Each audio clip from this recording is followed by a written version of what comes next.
Warning: this story contains extreme violence, slasher elements, and murder.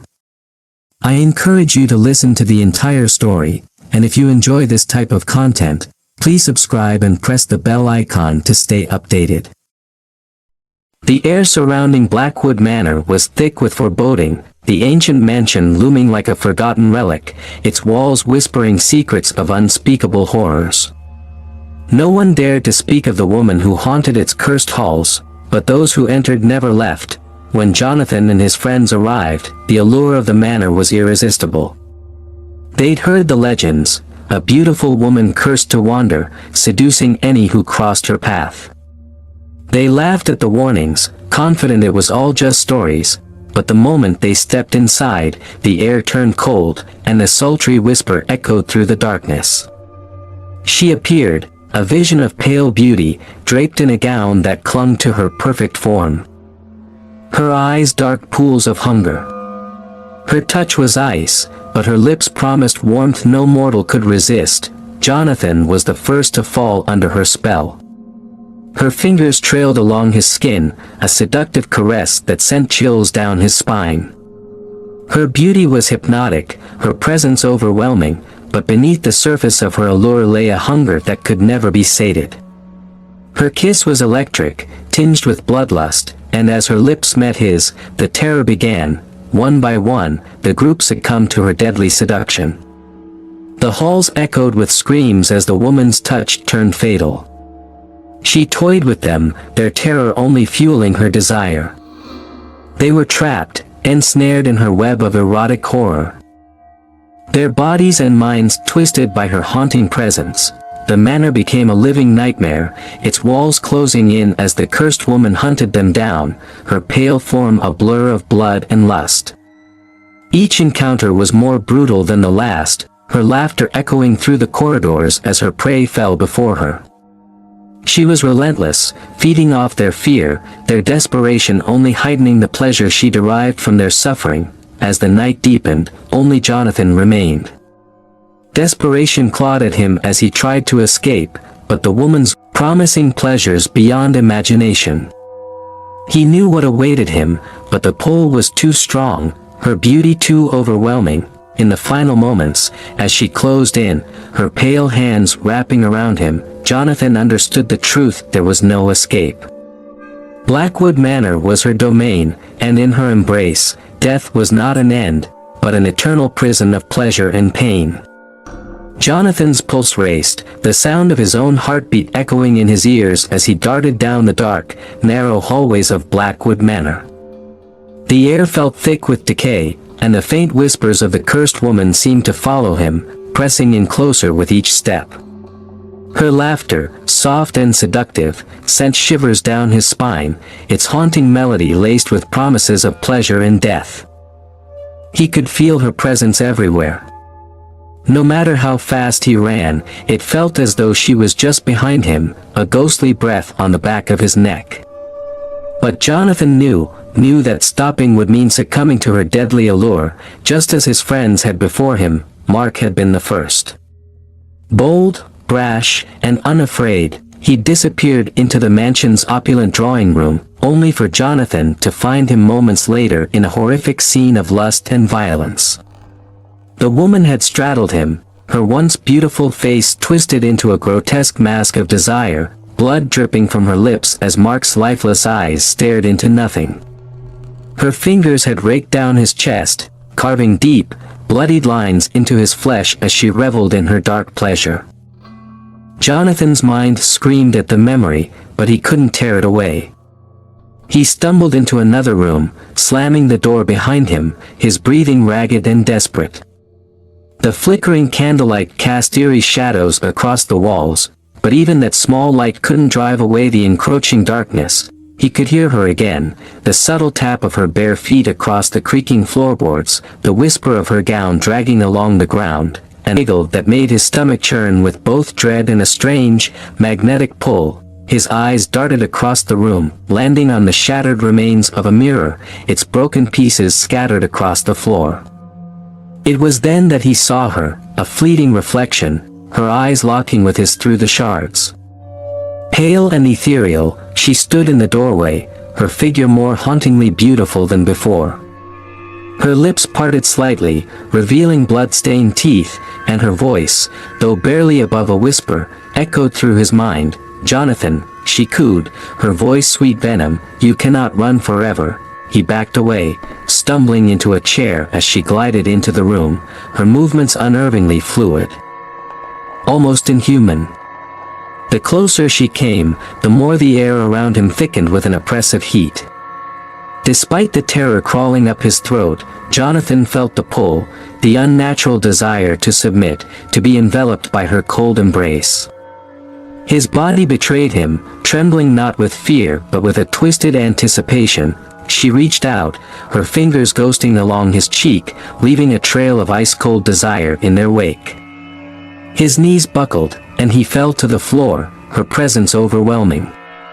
Her scent, an intoxicating mix of roses and blood, filled his lungs, making his head swim with a haze of lust and dread. "No," he whispered, trying to resist, but his voice was weak, drowned out by the pounding of his heart. Her lips curled into a cruel smile as she bent down, her mouth close to his ear. "Give in, Jonathan. There is no escape. Only pleasure." And the sweet release of death. He shuddered as her hands slid down his chest, each touch laced with both seduction and menace. His body burned with conflicting sensations, arousal and fear, pain and pleasure, as her grip tightened, her nails digging into his skin with sadistic delight. Suddenly, the lights flickered, and in the brief moment of darkness, she vanished. Jonathan gasped, scrambling to his feet, The room seemed to pulse with life, the walls themselves breathing, and the shadows deepened, swirling like black smoke. Then, the sound of footsteps, a slow, deliberate pace, came from behind him. He turned, his heart seizing in his chest. It was Sarah, or what was left of her. She stood in the doorway, her once vibrant eyes now hollow and dark, her face pale and lifeless. Her throat had been slashed, a deep, jagged wound oozing blood, staining her clothes. But she was moving, her body twitching as if controlled by invisible strings, her lips twisted into a sick, unnatural grin. "Help me, Jonathan," she rasped, her voice a grotesque mimicry of the woman's sultry tone. His legs gave way beneath him as he collapsed to the floor. Tears stung his eyes as he watched his friend, her body broken and violated, stagger toward him. The woman's curse was spreading, claiming more than just their lives. It was twisting their souls, bending them to her will. Behind Sarah, the cursed woman appeared once again, her eyes gleaming with sadistic joy as she watched Jonathan's horror unfold. She was toying with him now, savoring his fear, drawing out his torment. But there was no more escape. With a swift, inhuman grace, the woman moved through the air, her icy hands wrapping around Jonathan's throat. Her lips met his once more, a kiss drenched in blood and hunger. He could feel his life slipping away, every breath a struggle, yet at the same time, a dark pleasure coursed through him, undeniable and all-consuming. The walls of Blackwood Manor trembled as the ritual reached its climax, the woman's dark, ancient power feeding on the souls of the damned. Jonathan's vision blurred, his world fading into shadow, and the last thing he saw was her face, beautiful, terrible. Jonathan's vision swam in and out of focus, the edges of his reality dissolving into a crimson blur. The woman's grip on his throat loosened, allowing him just enough air to keep him teetering on the precipice of life and death. Her touch was freezing, yet his skin burned beneath it, an insidious mix of pleasure and agony coursing through his veins. In the dim light of the room, Sarah's broken form stood behind the woman, her mouth twisted into an obscene smile. Her lifeless eyes seemed to taunt Jonathan, a reminder of the fate that awaited him, if he wasn't already too far gone. The room pulsed with a dark energy, the very air thick with death and desire. "Jonathan." The woman whispered against his ear, her voice slithering through his mind, unshakable and absolute. "You're mine." The words sent a shock through his body, a final warning before oblivion took hold. His consciousness ebbed, drifting on the edge of surrender, then, a sudden crash, shattering glass. The noise snapped Jonathan from the brink. His body jerked violently, breaking free from her icy grasp. Gasping for breath, he scrambled backward, his heart pounding like a war drum in his chest. The woman didn't move. She simply stood there, watching him with a predatory smile, the darkness swirling around her like a living thing. Her eyes glowed faintly in the gloom, their black depths full of ancient hunger and promises of untold suffering. Sarah's body, too, remained eerily still, her twisted grin never fading. Jonathan managed to pull himself to his feet, his body trembling with exhaustion and dread. His mind screamed for escape, but every corner of Blackwood Manor seemed saturated with her presence, as if the walls themselves were her prison, her playground. "You can't run from me," the woman murmured, her voice smooth as silk. She began to glide toward him, the air rippling with her power. "You belong to me now," the adrenaline in his veins spurring him forward. He burst through the door and into the hallway, his feet slapping against the dusty wooden floor as he fled deeper into the mansion's labyrinthine interior. The flickering candles lining the walls cast long, twisted shadows that seemed to reach out toward him, as if the house itself sought to pull him back into the clutches of its mistress. He could hear her behind him, soft footsteps, impossibly graceful, her haunting laughter chasing him through the darkened halls. The manor groaned under the weight of her power, the floorboards creaking and bending with each step he took. The walls closed in around him, suffocating, as though they were alive, conspiring against his every attempt to flee. Jonathan stumbled into another room, slamming the door shut behind him. His breath came in ragged gasps as he braced himself against the door, his heart thundering in his chest. He knew it wouldn't hold her for long, nothing could, but for now, it gave him a fleeting moment of reprieve. The room was a vast, decaying library, its shelves lined with ancient, dust-covered tomes. The smell of mildew and old leather filled the air, but there was something else, too, a faint, sickly sweet scent that sent a wave of nausea rolling through his stomach. As his eyes adjusted to the gloom, he saw her again. Not the woman, but her victims. They hung from the ceiling like grotesque marionettes, their bodies twisted and contorted in unnatural ways, their faces frozen in expressions of ecstasy and terror. Blood dripped from their mouths, staining the floor beneath them. They swayed gently, as if moved by an unseen wind, their lifeless eyes following him. Jonathan's stomach lurched, bile rising in his throat. He backed away, his legs weak, threatening to give out beneath him. Then the door the temperature in the room dropped, the air growing cold and heavy. Jonathan's breath misted in the dim light as the cursed woman's presence filled the space, suffocating and all-consuming. He could feel her watching him, her eyes burning into his back. Slowly, he turned. She stood in the doorway, her pale figure framed by the flickering candlelight. Her gown, once pristine, was now drenched in blood, the fabric clinging to her body in a way that was both seductive and horrifying. Her lips were curled into a smile, her eyes alight with sadistic glee. "You can't hide from me, Jonathan," she whispered, her voice sending a shiver down his spine.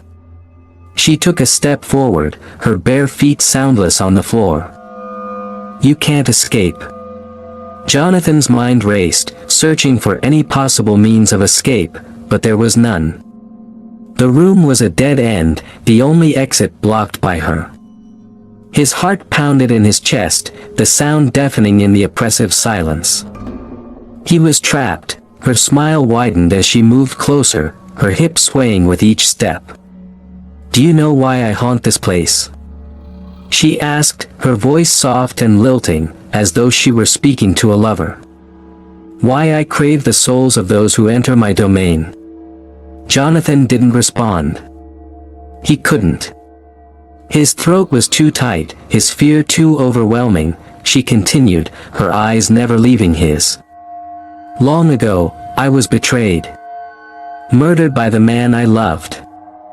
He took my life, my beauty, my soul. Her voice grew colder, darker. But I didn't die. Not completely. My soul became bound to this house, cursed to forever haunt its halls, to feed on the lust and fear of those who dare enter. She was close now, close enough that Jonathan could feel the chill radiating from her body, the intoxicating scent of blood and roses filling his lungs. Her hand reached out, her fingers brushing against his cheek, cold as death. I was once like you, she murmured, her lips inches from his. Young. Full of life. Twisted thing. But now I've embraced it. And soon, you will too. Her fingers trailed down his neck, her touch sending waves of both pleasure and pain through his body. He shuddered, his legs trembling beneath him as she pressed herself against him, her lips brushing against his ear. I can give you so much more than death, she whispered. I can give you eternity.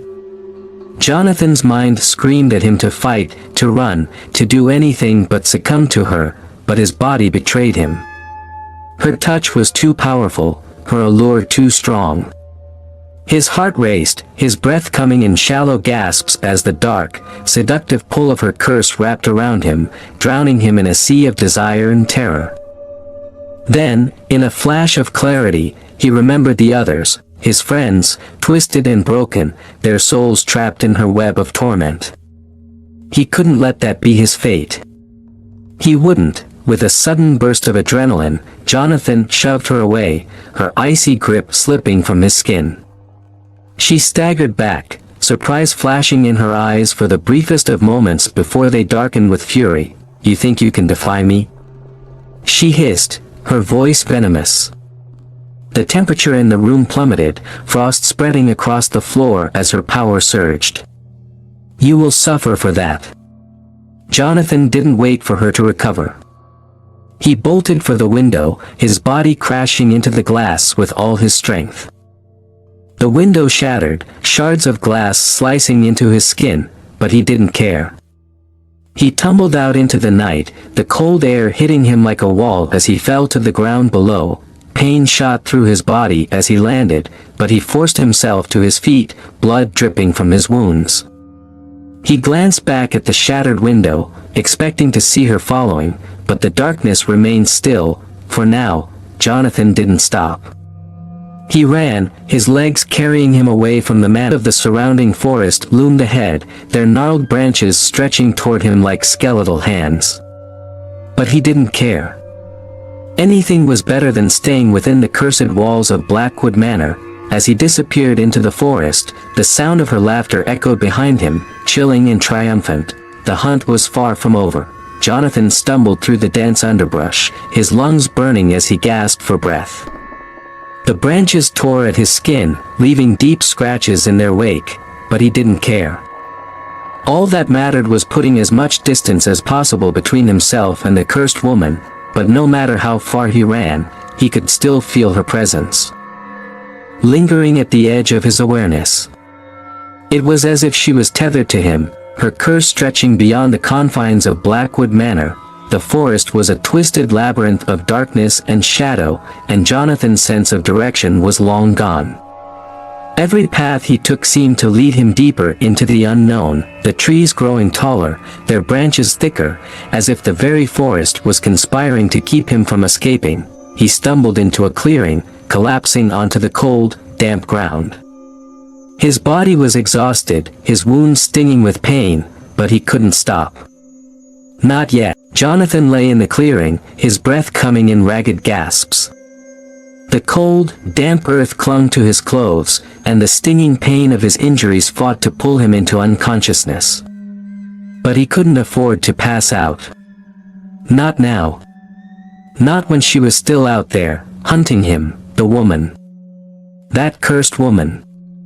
Her voice, her touch, her eyes, everything about her lingered in his mind like a dark stain he couldn't wash away. The temptation, the lure of her beauty, still gnawed at his senses, even though he knew what she truly was, a predator. An ancient evil bound to Blackwood Manor, one that had already claimed the lives of his friends and would claim him if he didn't keep moving. But how much further could he run? His legs felt like lead. Every muscle in his body screaming for rest. The forest loomed all around him, an unending maze of shadows and twisted branches. Even if he could escape her, could he survive the night out here, alone and bleeding? Jonathan groaned, pulling himself into a sitting position. His head throbbed, his vision blurred, but the flickering image of his friends' mangled bodies snapped him back to the grim reality of his situation. He had to keep going. He had to survive. For them, he struggled to his feet, the ground spinning beneath him. As he took a step, something caught his ear, a soft rustling in the trees, barely noticeable but unmistakable. He froze, every hair on the back of his neck standing on end. His pulse quickened. Was it her? He scanned the darkness around him, eyes darting from tree to tree, shadow to shadow, but nothing moved. Just the wind, he told himself. Just the wind and his paranoia. Then he heard it again, closer this time. Not the wind. A soft, seductive whisper, carried on the night air. Jonathan, his heart dropped. She was here. He couldn't see her, but he could feel her. The cold seeped into his bones, chilling him to the core. It was as if her presence infected the very air, making the forest felt smaller, more claustrophobic, as if it was closing in on him. Jonathan, don't run from me. Don't you want to stay with me forever? Her voice caressed his mind, weaving its way through his thoughts like a dark thread of desire. He shook his head, fighting the pull. She was trying to break him, trying to weaken his resolve, just as she had done to Mark, to Sarah, to everyone who had ever crossed the threshold of Blackwood Manor. But Jonathan wasn't going to let her win. Not like this. He forced himself to move, stumbling forward into the trees. He needed to get as far away from the manor as possible, to outrun her reach. But the forest seemed endless, and every step felt like it was dragging him deeper into her web. His legs faltered beneath him, exhaustion finally catching up. He collapsed against a tree, his chest heaving as he fought for breath. How long had he been running?